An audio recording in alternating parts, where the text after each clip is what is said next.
WCW Saturday night, and a man, I got to tell you, Mike, today, that I am thoroughly disappointed in. Not Len Denton, the old grappler. Not disappointed in him at all, but his opponent, Eddie Guerrero.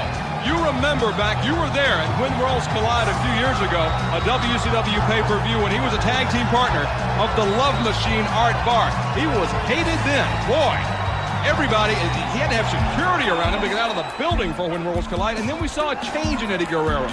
He became a fan favorite. Everybody loved Eddie. He was kind of a small guy, the underdog, and fought his way up. What has gone on in the mind of Eddie Guerrero over the last few months? This guy has just done a complete 180. Well, Scott, I think a lot of fans and I think a lot of people around professional wrestling were lulled into believing that the Eddie Guerrero that they saw when he first arrived on the scene here in WCW was the real deal. I can tell you from firsthand personal experience, the Eddie Guerrero of 1998 is the real Eddie Guerrero. Yes, he's turned his back on his family. I remember back at that When Worlds Collide event, at that point he had turned his back on the entire country of Mexico. So this is really nothing new. Whoa, and Len Denton opening up on Eddie Guerrero. Denton with some right hands. Gonna suplex Eddie from the ring apron back into the ring. That's called coming in the hard way, thanks to Len Denton. Denton with a quick cover, and he got a 1 count on Eddie. You know, Eddie Guerrero seems to be in a minor slump since losing the Cruiserweight title to Rey Mysterio Jr., and we have to update everyone on Rey Jr. He just had surgery to repair a torn ACL, a torn meniscus in his left knee. We all remember that Chris Jericho brought a utility box, a toolbox at ringside at the recent sold-out event, adding insult to injury, not only taking away the Cruiserweight title belt from Mysterio, but sidelining and putting him on the shelf. Looks like Rey Jr. may be out 3-4 months, maybe longer. Oh, wow. Rey Mysterio Jr. going to be out of action for a little while at the hands of Chris Jericho, and you got to know, Rey Mysterio Jr. probably has the biggest intestinal fortitude of anybody in pro wrestling. You just can't keep that guy down. I think this may be the one thing that keeps Rey Mysterio Jr. on the shelf. He's not a big guy, but he's got a heart the size of Texas, and he is going to want to get out of that hospital probably tomorrow and jump back in the ring, especially against Jericho. Talk about a never-say-die attitude. Rey Mysterio Jr. certainly exemplifies that aspect of professional wrestling. Of course, when I see Eddie Guerrero, I'm reminded that we are just one frog splash away from Eddie possibly regaining that Cruiserweight title should he get another shot at Chris Jericho. And you know that Eddie Guerrero actually teamed up with Jericho this past Thursday on Thunder. That Cruiserweight division, so competitive, however, that oftentimes we'll see tag team partners become eventual rivals. We've seen that happen along with Chris Jericho and Eddie Guerrero. They took on the team of Chris Benoit and Dean Malenko, two men that have had some legendary confrontations in WCW. Right, throw Eddie Guerrero and Dean Malenko into that mix as well. Long-term rivalries, not only in the United States, but also in Japan.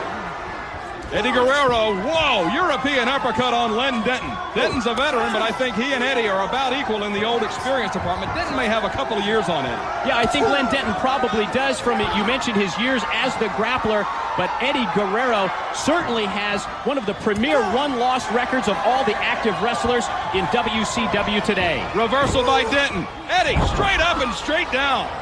That was quick. And Eddie Guerrero begging off of Len Denton. I don't blame Eddie, but I blame Len. No, come on in there. You got to attack Eddie Guerrero. He's playing possum. Well, I think the other advantage besides experience that Len Denton would have as he connects with a swinging neck breaker, the lateral press, hooks the leg, shoulders are down, gets only two. That is that Len Denton is a true heavyweight. And Eddie Guerrero has been primarily wrestling against cruiserweights for the past few months, so that has to give an edge to Denton. Denton with the atomic drop on Eddie Guerrero. Got to mention Charles Robinson in the ring, Mike, today. We saw on Thunder as Denton gets, whoa, and I thought that was going to be the three. I didn't even see Eddie had his hand on the rope. Charles Robinson obviously has his head in the match here. Charles was power bombed by Kevin Nash on Thunder, and how is he back up? We talked to him backstage. He said he's a little sore, got a couple of bruised ribs or something, but he's in there refereeing. That's a tough referee in that ring. Well, talking about spitting in the face of authority, Kevin Nash has been warned about abuse of officials, the fines that have been levied against the other wrestlers, also the banning of the jackknife powerbomb by J.J. Dillon. So what does he do? He does the powerbomb on Charles Robinson. I guess Charles Robinson and everyone associated with WCW very fortunate that he was not injured any more seriously this past Thursday on Thunder. I'm surprised that Kevin Nash wasn't more seriously injured when he got taken down to the Hoosgow after Thunder. That's starting to become a habit, isn't it? No thanks. I don't want to know what happened to Kevin Nash in there, but he's out and back on the streets, and no one is safe from the power bomb. From the middle rope, Eddie Guerrero spikes him with a rolling DDT. Len Denton is seeing stars, and I don't mean the stars of WCW. I mean stars in his head. Eddie Guerrero going up top. Could be the frog splash time, Mike, today. That's Caught him with it. Count it. 1, 2, and 3. And Eddie Guerrero back to his winning ways. Wants that cruiserweight belt back around that waist. Starting it off with a victory over a game competitor in Len Denton. And you know that he has his sights set on Chris Jericho and that WCW World's Cruiserweight title. No question about that, and I'm sure we'll see a matchup between these two in the future. The February tradition of WCW pay-per-views, Super Brawl. It's coming up February 22nd when we come back on WCW Saturday Night. Much more about Super Brawl 8, but let's take a look at what went down, Mike. Well, this is the Castrol torture test of the week. We see Len Denton with a big scoop, Eddie Guerrero down with the lateral press, rolling DDT out of the corner by Guerrero, all leading to his finishing move, the frog splash off the top. Castrol motor oil that stands up to the most torturous conditions. Stay with us, everybody.